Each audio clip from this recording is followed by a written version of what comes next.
Hey, welcome. Today, we're going to go on a hunt for a kind of secret code.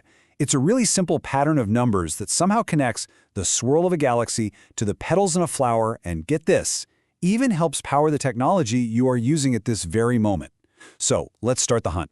Have you ever just stopped and really looked at a seashell? I mean, really looked. This perfect, elegant spiral you see here on this Nautilus show, that's not some random accident. It's actually following a very precise mathematical rule. It's almost like it's built from a blueprint that nature just seems to love using over and over again. So that brings us to the big question for today. What in the world is the hidden link between the pattern in this shell, the way seeds are arranged in a sunflower, and the actual algorithms that make our entire digital world tick? Well, the answer is both way simpler than you'd think and also incredibly profound. Okay, so to crack this thing open, here's our game plan. First, we'll uncover the pattern itself.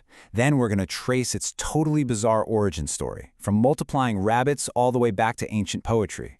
After that, we'll reveal the mathematical secret it's holding, get into the big debate about its role in art, and finally, see how it's used to test the absolute limits of modern computers. Right, so the answer to that big question we started with? It isn't some crazy, complex formula that you need a PhD to understand. Nope.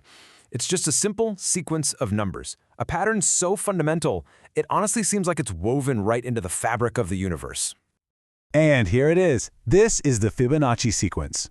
The rule couldn't be easier. Seriously, you just start with 1 and 1, and then every new number is just the sum of the two that came right before it.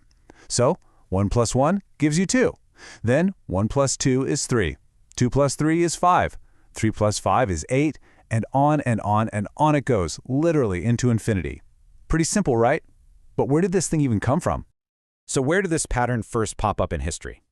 Well, the story we usually hear involves a 13th century mathematician and a pretty quirky thought experiment about rabbits. So this guy, Leonardo of Pisa, we know him better as Fibonacci. He posed this little puzzle. Imagine you have one pair of immortal rabbits, okay? After 1 month, they mature. And then every single month after that, they produce a new pair. And if you track it, you see the number of rabbit pairs each month follows our sequence exactly. 1, 1, 2, 3, 5. It just keeps going.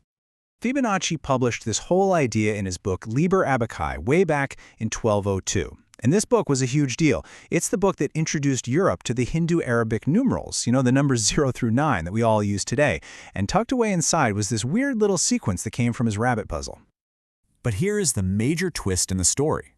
Fibonacci didn't invent this sequence. Not at all. He just rediscovered it.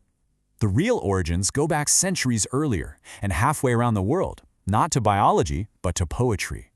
And this is where the parallel is just astonishing. Ancient Indian grammarians, as far back as 410 BC, were obsessed with rhythm in Sanskrit poetry. They asked a question: how many different ways can you create a poetic rhythm of a certain length using only short syllables, which last 1 beat, and long syllables, which last 2 beats? The answer, the way you generate the possibilities, follows the exact same rule, what mathematicians call a recurrence relation, as Fibonacci's rabbits. I mean, that's just mind-blowing, right? So, okay, this sequence is fascinating all on its own. But its true magic, the real secret sauce, is what happens when you look at the relationship between the numbers. There's a secret hiding in plain sight, right there in the ratio. Let's just do a quick experiment. If you take any number in the sequence and divide it by the one right before it, just watch what happens. So 3 divided by 2 is 1.5. 5 divided by 3, that's about 1.66. 8 divided by 5 is 1.6. You can see as we go further and further up the sequence, the numbers kind of bounce around, but they get closer and closer and closer to one very specific, almost mystical value. This one, 1.618033, and it just keeps going forever. It's what's known as an irrational number, which just means its decimal representation never ends and it never repeats. It's unique. This number has a very famous name, the golden ratio, and it's often represented by the Greek letter phi. What it describes is a kind of perfectly balanced proportion.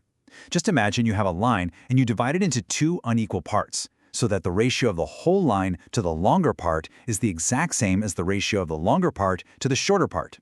That perfect point of balance, that's phi. And this really special property gives rise to this beautifully simple equation. The golden ratio is the only positive number in the universe that, when you square it, you get the exact same result as if you just added 1 to it.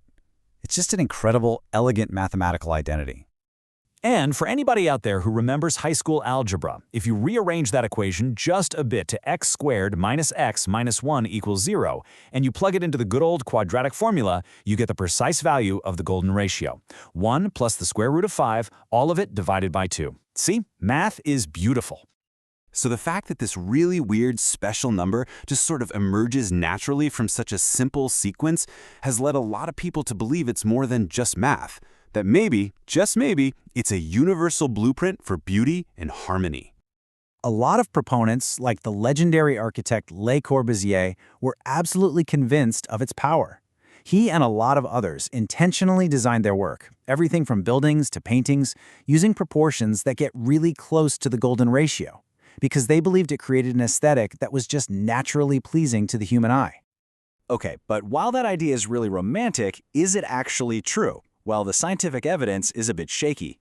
As the mathematician Arthur Benjamin points out, when modern researchers tried to test if people really do prefer rectangles with golden proportions, the results were, well, they were all over the place. The idea that it's some magic formula for beauty might just be a really powerful and persistent myth. But listen, whether it's a blueprint for beauty or not, this ancient sequence has found a surprisingly critical new life in the digital age, a world that's all about pure logic and efficiency.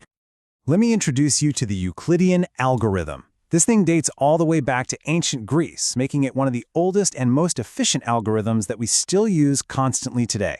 It's a way of finding the greatest common divisor of two numbers, which is a totally fundamental task for things like cryptography and keeping the internet secure. So what's the connection?